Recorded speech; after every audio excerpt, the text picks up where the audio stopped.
The Philippines files a diplomatic protest over the laser pointing incident in disputed waters. Filipinos in Turkey are looking after each other even as they face homelessness and hunger in the coming weeks. And the government is importing refined sugar to boost supply and bring down prices.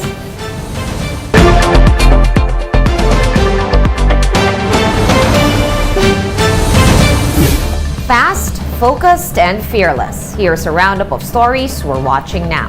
I'm Sean Yao. The Philippines has filed a diplomatic protest against China over the Middle Kingdom's aggression in the disputed waters.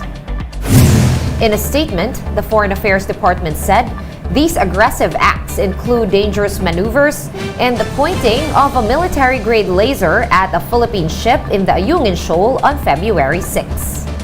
DFA spokesperson Maria Teresita Daza noted that the incident is disturbing and disappointing as it happened just after President Bongbong Marcos' state visit to China. Daza also called on Beijing to, quote, cease and desist from its aggressive activities against Filipino ships. But China is turning the tables on the Philippines. In a statement, the Chinese Foreign Ministry argued that the Ayungin Shoal, which it calls the Runai Reef, is part of the Nansha Islands. Beijing insists that it was the Philippines who intruded into its waters and that the Chinese Coast Guard, quote, acted in a professional and restrained way. The Chinese Foreign Ministry also said that it hopes the Philippines will respect China's territorial sovereignty and maritime rights and to avoid taking any action that will heighten tensions. Beijing said it is already in communication with Manila about the incident through diplomatic channels. But one expert says that China crossed the line after it pointed a military-grade laser at the Philippine ship.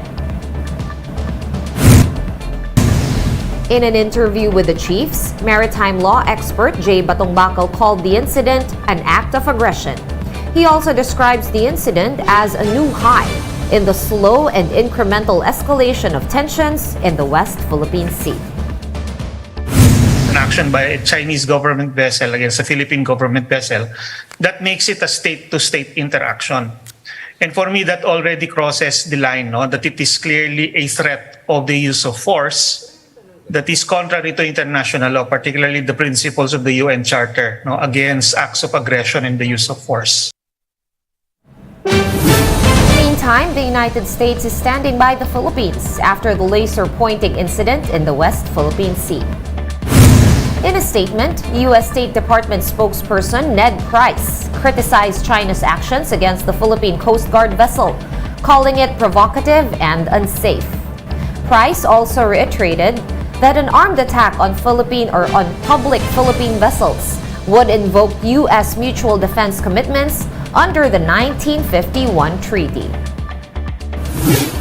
We're bringing you more stories after this quick break. Keep it here on One News.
You're still watching One News Now. I'm Sean Yao. In Turkey, Filipinos who survived the magnitude 7.8 earthquake are now in a temporary shelter. But their struggle doesn't end there, as provisions are getting harder and harder to come by. Jay Orense with their story.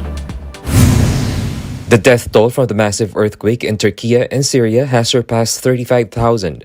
Survivors are being dug out of the rubble by the hour, but hundreds are still trapped in collapsed buildings. Search and rescue operations remain difficult due to the widespread damage of last week's magnitude 7.8 earthquake. Filipino Rolisa Gomez was evacuated from Hatay region to Ankara.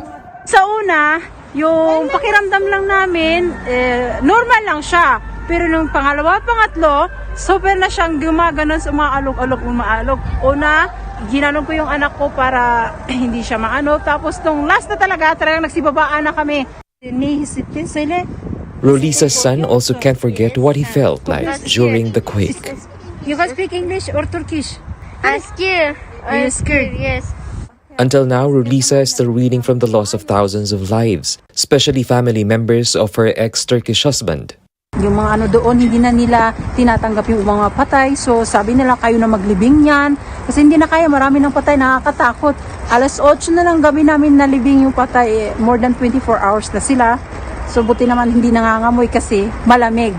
So far, 2 Filipinos have been reported to have perished in the massive tremor, while 4 are still missing. But according to the Philippine Embassy in Turkey, this is not a complete picture and figures. As of now, 68 Filipino evacuees are staying in a dormitory shelter in Ankara, where they are given free food. In true Bayanihan spirit, several Pinoys are also helping with the needs of other quake victims. Galing po sila sa iba't ibang lugar sa probinsya. Sila po yung tinutulungan namin ngayon dito. Filipinos in Turkey are now in need of clothes, food, medicines, and other daily necessities. Nakaramdam ako ng paninikip ng dibdib. Nakita ko sa mga kababayan natin kung paano sila magdalamhati, kung paano sila nawalan ng tahanan at mga pamilya. Nakita ko sa kanila na baka man nakakaranas sila ng ganon, nagpapasalamat pa rin sila dahil nakaligtas sila. For News 5, Jay Orense, we are One News. The Sugar Regulatory Administration, or SRA, has approved the importation of some 440,000 metric tons of refined sugar for the year. Of that total, 200,000 metric tons will be allocated for consumers, while 240,000 metric tons will serve as buffer stock. The SRA approved the sugar importation in a bid to bring prices down to an average of 80 to 85 pesos per kilo for both local and imported sugar. The latest data of the Agriculture Department shows that refined sugar is being sold at 87 to 110 pesos per kilo.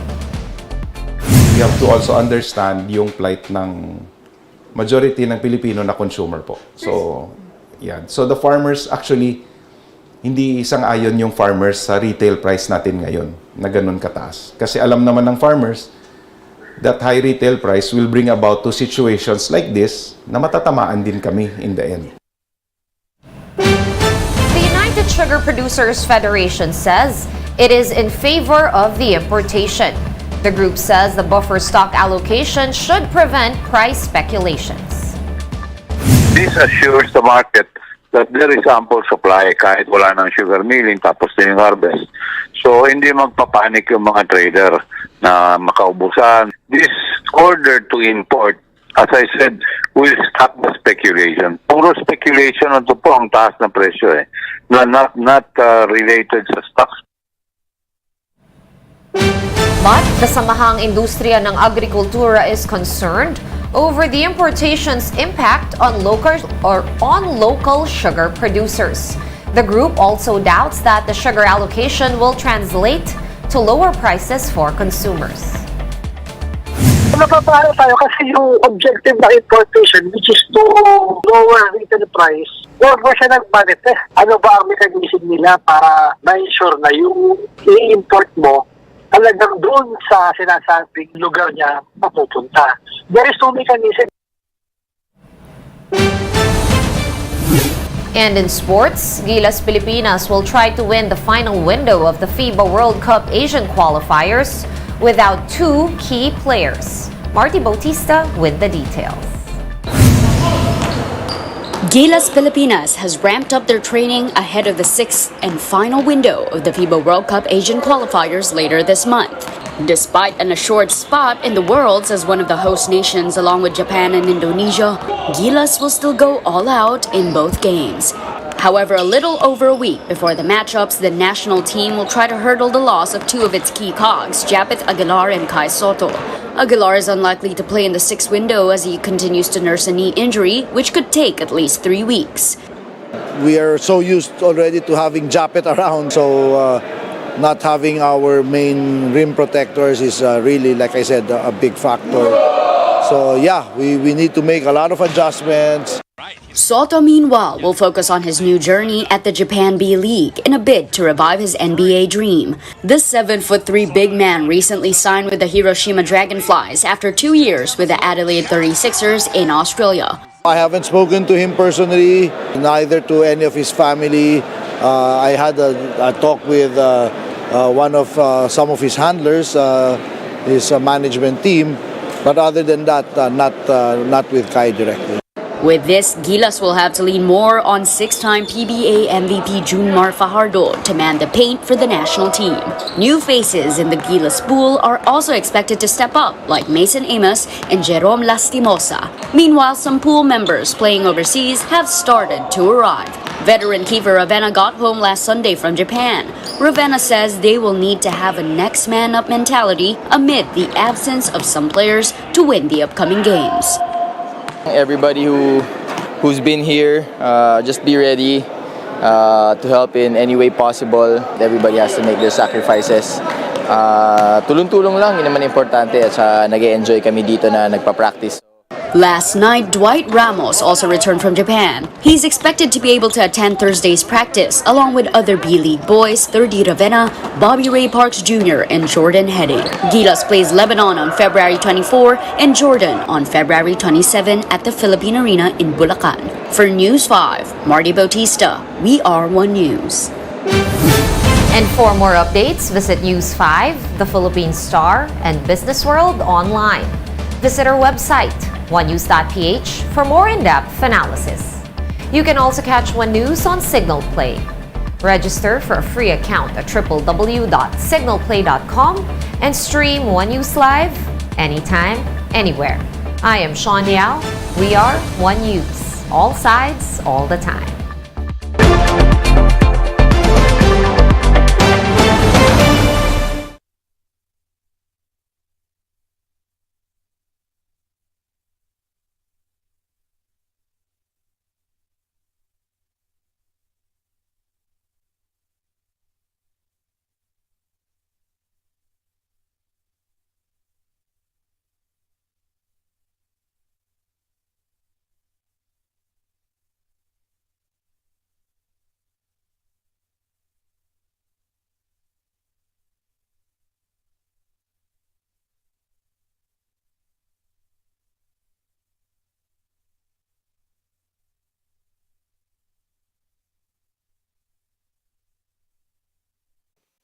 Marami sa kanila mamamatay.